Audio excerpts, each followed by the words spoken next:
I spend most of my life trying to keep my expectations low. Not trying to be super depressing, but sometimes I say the happiest and healthiest people are those whose expectations meet reality, which basically just means if you keep expectations low, you're more likely to have them met. And when that happens, you're more likely to be happy, or at least not living disappointed at all times. Now, there's one area of my life where I find this nearly impossible to do: Christmas. I want to have low expectations for Christmas, but there's something about this season where I just can't do it. Every year at Christmas, I simply want it to be the best one I've ever had. My expectations about what I want to have and what I want to feel at Christmas can be, well, movie-like.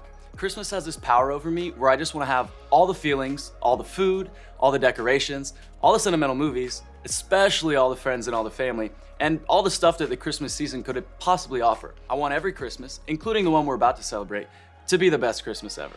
The rest of the year, I may be Mr. Low Expectations, but this time of the year, I turn into Buddy the Elf. Maybe you feel this way too. Your family hasn't gone 5 minutes without arguing in 10 years. But at Christmas, you imagine sitting around the Christmas tree, listening to music and drinking hot cocoa, smiling sweetly at each other. Or maybe any other time of the year, you're totally fine being single, but at Christmas, you just daydream about your crush showing up at your doorstep on Christmas Eve with a present so perfect you couldn't have asked for anything better. Something about Christmas makes us dream big, raise our expectations, and imagine having the best Christmas ever. But our expectations are hardly ever met at Christmas, right? Something is bound to disappoint us. And because we expect so much, the disappointment hurts that much more. Which is why, like I said at the beginning, I try to keep expectations in all of life low. Think about it. If you think your team is going to lose the football game, and then they lose, it's easier to take the loss than if you were convinced they were going to win. If you're waiting for your grades to show up at the end of the semester, and you think you're going to get a low C in English, think how much better it is when that low B comes dancing in the house. If you think the vacation time with your family is going to be full of frustration and fighting 100% of the time, and all you will be doing is wishing you were with your friends, but then it turns out the fighting and frustration is only 30% of the time, then you're pleasantly surprised at how enjoyable the time with your family turned out to be. Will they say yes if I ask them out? I'm prepared for a no. Will I make the team? Probably not, but I'm looking forward to being the team manager. Will I live a long life and be incredibly wealthy? I'm guessing climate change will take care of that before I'm 30. See how great it is to not expect too much? Even if you don't realize it, I bet you do the same thing I do in some areas of your life. Maybe you're a total optimist when it comes to your dating life. You're sure that everyone loves you. Or maybe you're super confident in your athletic ability. I mean, there's no question that you'll make the varsity team as a freshman. But when it comes to areas of faith, I bet you, like a lot of us, keep your expectations low. We might pray, but rarely do we think God will do exactly what we're asking for. We would say we have faith, but the truth is, we're just not sure God is going to show up and act the way we think he should. Because God never seems to do what we expect him to do. And when that happens over and over and over, eventually it just becomes easier to stop expecting so much. And what does it look like to lower our expectations for God? We stop praying. Because we believe God either can't or he won't do anything. We lose interest in anything faith-related because God seems distant, far away, and uncaring. We think God is weak, unable to do anything big or powerful. We think God is uninterested. He doesn't know or care anything about our lives, so why bother telling him about it or expecting him to do anything in our lives? We don't always do it on purpose. We usually just kind of become this way. And then, if God does answer our prayer, if he does show up, if he does do what we ask him to do, great, it's a pleasant surprise. But set out with expectations that he'll do all of that or it'll happen the way we think, big mistake. I don't know about you, but that kind of God doesn't sound like something to celebrate at Christmas. But what if we got him all wrong? What if we were missing the point and there was a better way, a more true way, a healthier way to see God that, if we really understood, would actually make this the best Christmas ever? So what's the point? What is good really like? The good news is, we aren't the first one to have expectations of God and have him not meet them. In fact, the Christmas story, the story we're celebrating for the next couple weeks, didn't happen at all like people expected. That may sound strange to say because the story may be familiar to us, so many imagine it going any different would be weird. But the truth is, no way 2,000 years ago were they imagining God sending his son the way he did. But before we go any further, let's get a refresher on the details of the Christmas story itself. Mary, the mother of Jesus, was a young, pregnant, Jewish teenager, not yet married.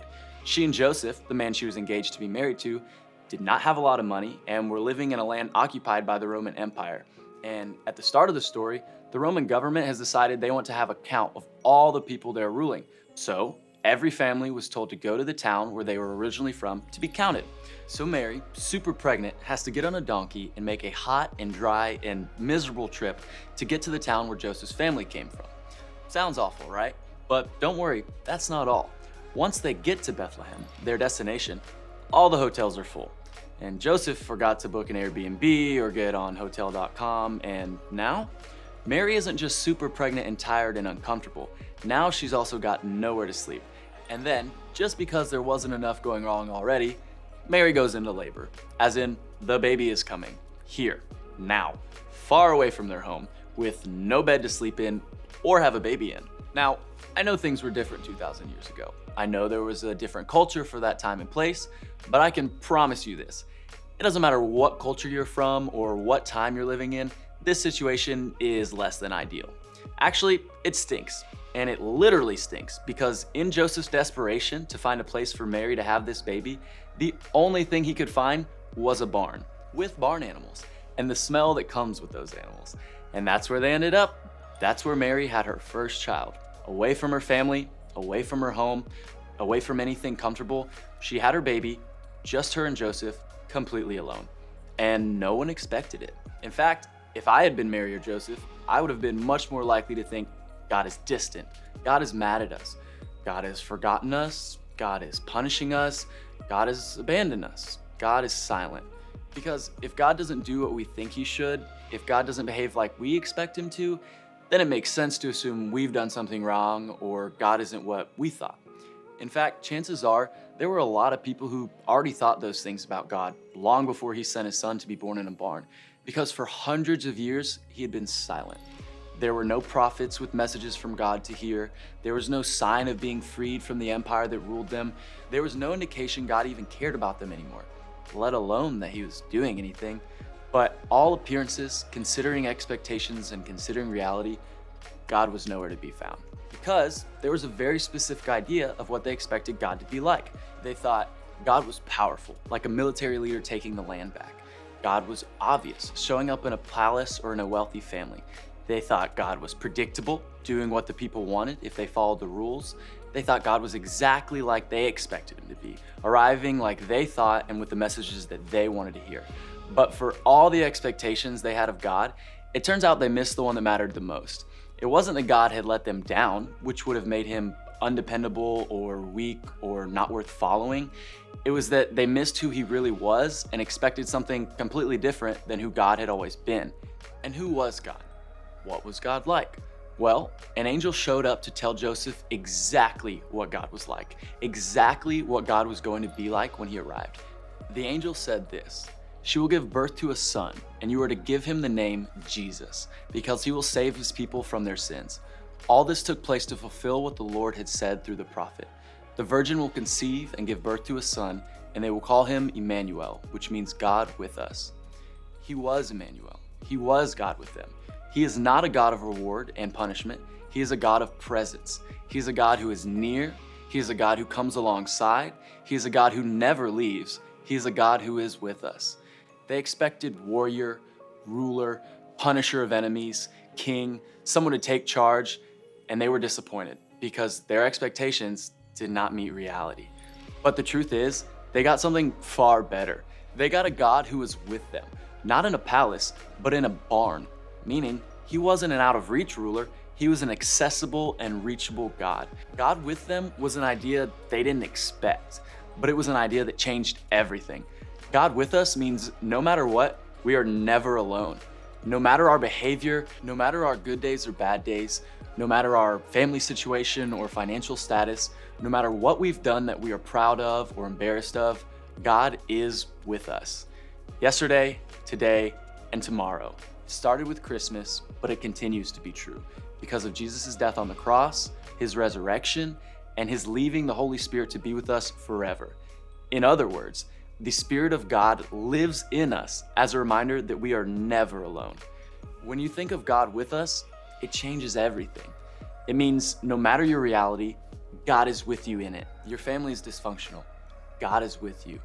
Your dating life is non-existent. God is with you. You're failing geometry. God is with you. You didn't get the part you wanted in the play. God is with you. You're scared about what is happening in the world. God is with you. You are not in this alone. You aren't left to figure out life and the scary stuff and the annoying stuff and the stuff you worry about. You have God with you.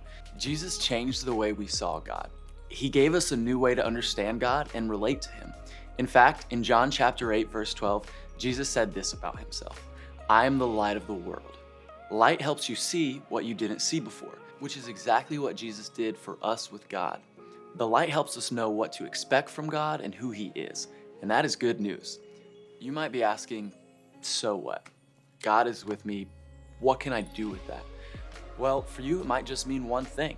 Find one way this week to keep reminding yourself that God is with you.